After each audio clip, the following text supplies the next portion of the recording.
So I wanted to talk about Deion Sanders today, and before I do that, I'm gonna let Murder Mace say something. When that new rapper comes with a new Dion is like when that new rapper comes with a new style and it just changed, just music and everybody now got to follow this new pattern. Right. That's what I look at it as. Dion has just changed everything and everybody's gonna have to go back to the drawing board if they wanna compete because right now, any kid that's in the inner cities got their eyes on Colorado as a destination to go play for. That's what I think at this moment. And all for all you that hated on Dion, not myself, but all those. I was like, what you got a self shot? I thought you was looking at yourself on camera.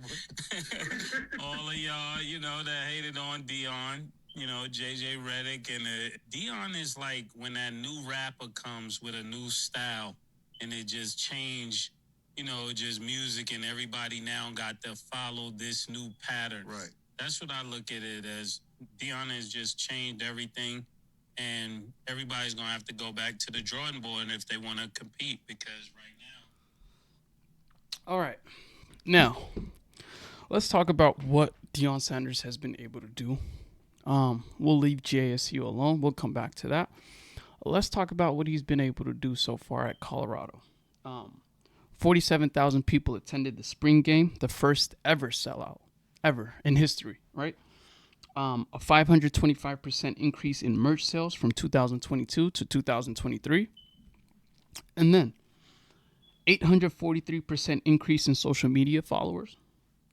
17 million local economic impact from the game versus Nebraska. That's just the Nebraska game from, you know what I mean? We're not even going to account for the rest of the season or the first games or whatnot or the whole home game schedule, right?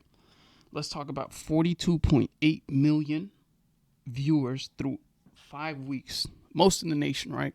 Phenomenal. And to top it all off, you have a father and son duo, which is amazing, right? Now, as we heard Murda say, Murda said, all those that were hating on Deion, newsflash, nobody hating on Deion, especially not JJ Redick as accomplished as he is. I think the issue with us as black people, anytime we hear disagreements, we deem that as hate. Now, let me talk about Deion Sanders and why it kind of hits home for me, right? So Deion Sanders came on the scene in terms of coaching at Jackson State University, right? Legendary player. We know him for being one of the few players or one of the only players to compete in a Super Bowl, also a World Championship Series in baseball. Phenomenal athlete, a generational talent, a great athlete, right? Great human being as well. But when he was at JSU, right? In order for him to get the athletes that he wanted and the athletes that he needed in order to build his team and his resume, his marketing plea was what? I'm here to make black prestigious university that's underrepresented, under-resourced. I'm here to bring in and usher in the top black talents. So what did he do? Well, he went to some of the 5-star athletes, right? He went to their homes and he spoke with their mothers. And what did he tell them? I need your son here. I need him to commit to Jackson State University because what I'm doing is different than what those other coaches are doing. I'm a black man. I know what the struggles and what it entails to be a young black man thriving in this environment. I know what that's like. Now, he went to these black mothers and he told them, yes, send your kids here. You don't want your kids going to Alabama and Georgia where the coaches don't have the melanin. You want the melanin, right? That's what we're here for, right? So send them to me. Send your 5-star kids to me. I'm going to make them young, great black men. And we're going to build this university for our generations to come so young black men can have a place to come and feel at home. As they should, right? Historically black university, HBCU. That's what they're there for, right? Cool. Now, he held up his end of the bargain. He recruited those kids, won the championship, for whatever division the HBCU is in, which is a phenomenal thing to do. Collegiate football is definitely difficult regardless of what division you're in. Now, so after these kids got recruited there, you left. Put up a big old thing about, hey man, we need more money. We need more resources in order for us to go out and recruit and compete with these big schools. We need more money for the field. We need more money for all of these things, right? We've seen what Ed Reed was dealing with. So you made a big deal, as you should. Hey, you won a championship, so it's only right for you to get more funds, right?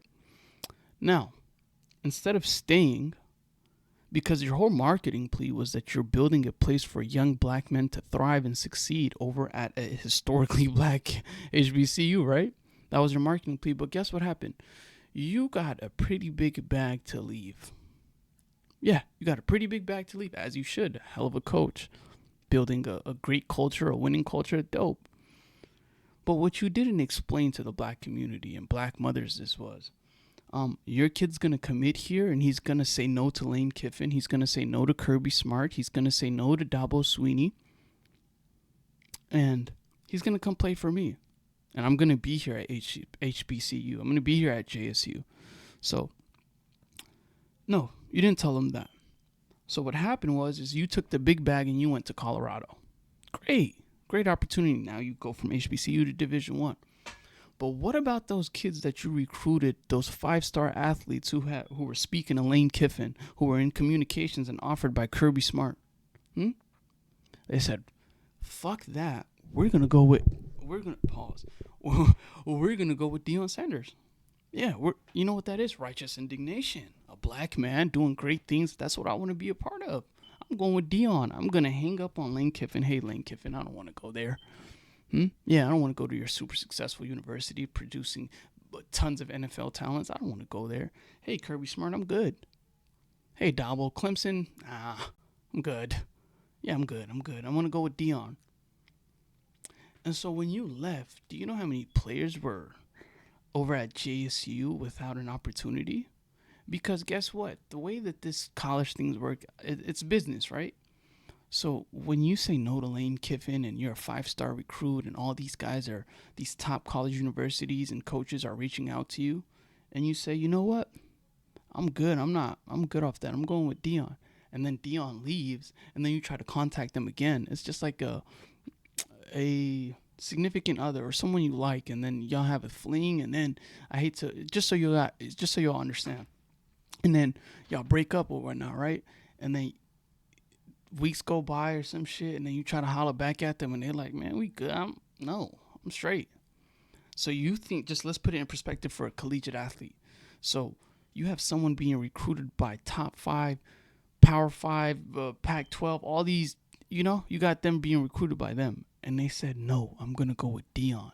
And then Deion left. Now these young black men who came here because they came here on the dream that, hey, I'm here doing the right thing. I'm here to build something for future generations while also becoming a young great man. But that didn't happen because you went to Colorado and left a bunch of those kids. Granted, you took Travis, you took Shadur, as you should. Took 2 players out of a team of what? I don't know. College, I think, is an active roster of 52, 53, right? And so those kids, they stood at JSU, right? And no opportunity. There's no look. You went to JSU to bring eyes here, to make this an actual impactful place where young black men could reach the NFL, could do great things, right?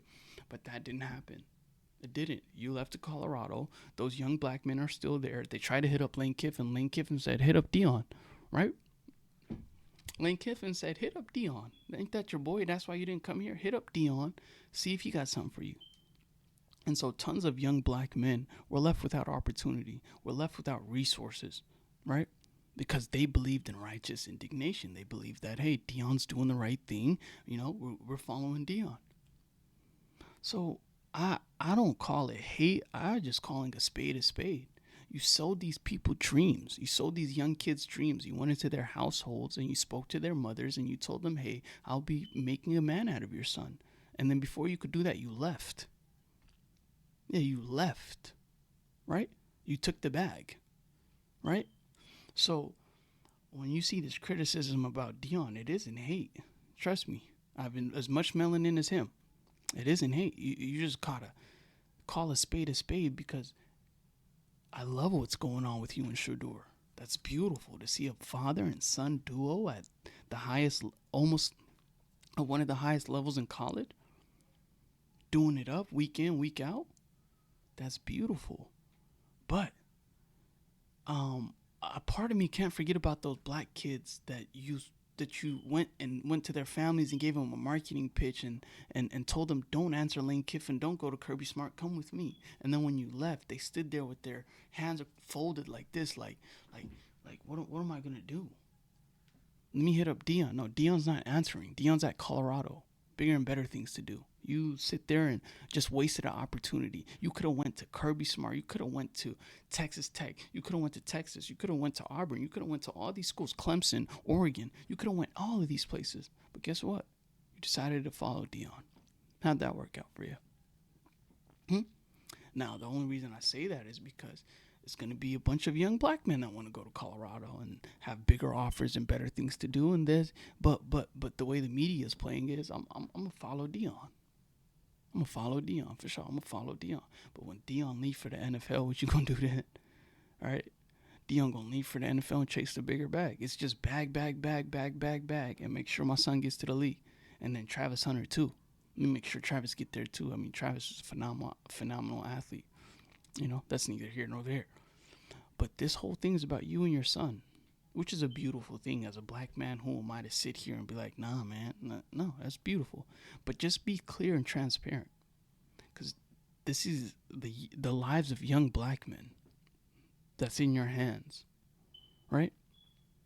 And the sad part is like it's about money, man. It's always been about money, and the crazy part is you've always had a lot of money, like tons of money. I mean, money's never been an issue, so it just kind of rubs me wrong when you go into the homes of these black mothers and tell them to send their kids to you, but you could give a damn about these kids. You could. I mean, why'd you leave Jackson? Oh, there was no money, right? You went to Colorado. You got a big bag. Cool. I just don't know why the marketing plea was send black kids to me. I'm at HBCU. I don't care who you are. Send them here. We're making change. Change what? 1 year, 2 year? Right. So yeah, that's my whole thing about this. Is just it's a beautiful thing what's going on with him and his son. It's just there's other black men that you recruited that weren't given the same opportunities, the one that you promised them.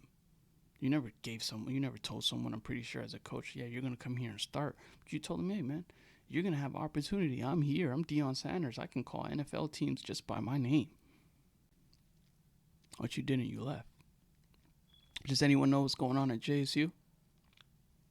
Anybody know about the kids that are over there? No? My point.